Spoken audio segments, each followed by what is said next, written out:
کہ یہ تمہارے اپنے کمال کا نتیجہ ہے، بلکہ اس کو سراسر اللہ کا فضل و کرم سمجھو، اس کی مہربانی سمجھو، اور اس بات پر اس کا شکر ادا کرو اور دل و زبان سے اس بات کا اعتراف کرو کہ اس کامیابی کی ساری تعریف جو ہے وہ اللہ تعالیٰ ہی کو پہنچتی ہے۔ اور تسبیح سے مراد یہ ہے کہ اللہ کو اس سے پاک اور منزہ قرار دو کہ اس کے کلمے کا بلند ہونا تمہاری کسی سعی و کوشش کا محتاج یا اس پر منحصر تھا۔ اس کے برعکس تمہارا دل اس یقین سے لبریز رہے کہ تمہاری سعی و کوشش کی کامیابی اللہ کی تائید و نصرت پر منحصر تھی۔ وہ اپنے جس بندے سے چاہتا ہے اپنا کام لے سکتا ہے، اور یہ اس کا احسان ہے کہ اس نے یہ خدمت تم سے لی اور تمہارے ہاتھوں اپنے دین کا بول بالا کرایا۔ یہ وہ بات تھی جو نبی پاک صلی اللہ علیہ وسلم کو اللہ تعالیٰ کی طرف سے کہی گئی۔ اس کے علاوہ تسبیح یعنی سبحان اللہ کہنے میں ایک پہلو تعجب کا بھی ہے۔ جب کوئی محیر العقول واقعہ پیش آتا ہے تو آدمی سبحان اللہ کہتا ہے، اور اس کا مطلب یہ ہوتا ہے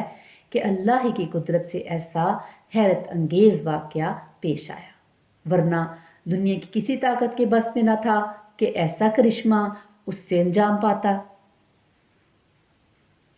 آیت نمبر 4 جو کہ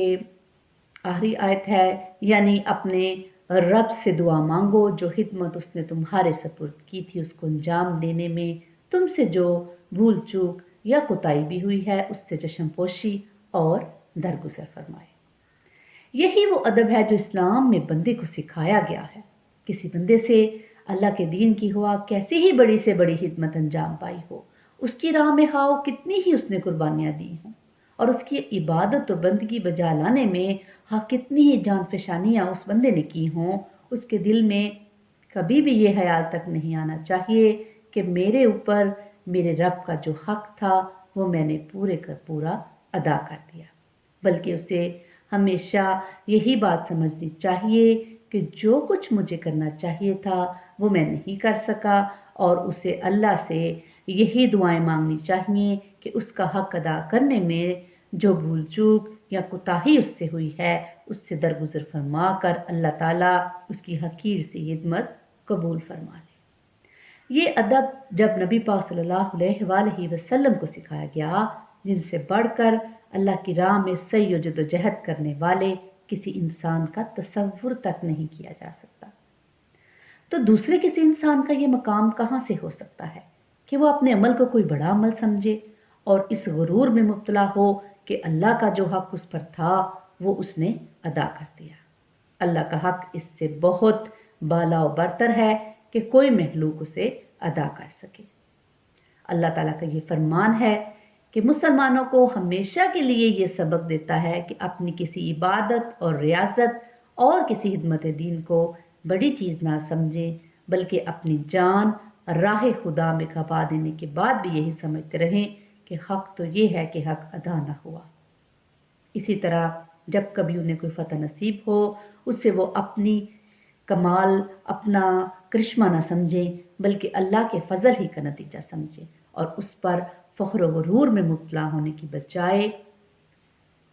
اپنے رب کے سامنے عاجزی کے ساتھ سر جھکا کر حمد و تسبیح اور توبہ استغفار کریں۔ اللہ کے نبی صلی اللہ علیہ وآلہ وسلم ہر نماز کے بعد دعاؤں کا اہتمام فرماتے تھے۔ ہمیں بھی آپ صلی اللہ علیہ وسلم کی سنت کے مطابق صبح شام کی اذکار اور نمازوں کے بعد جو اللہ کے نبی سے منقول دعائیں ہیں وہ ادا کرنی چاہیے، وہ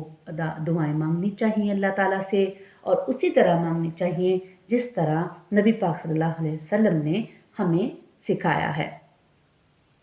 نبی پاک صلی اللہ علیہ وسلم نماز کے بعد ایک دعا مانگا کرتے تھے، وہ دعا تھی اللہم انت السلام و منک السلام تبارکت یا ذو الجلال والاکرام۔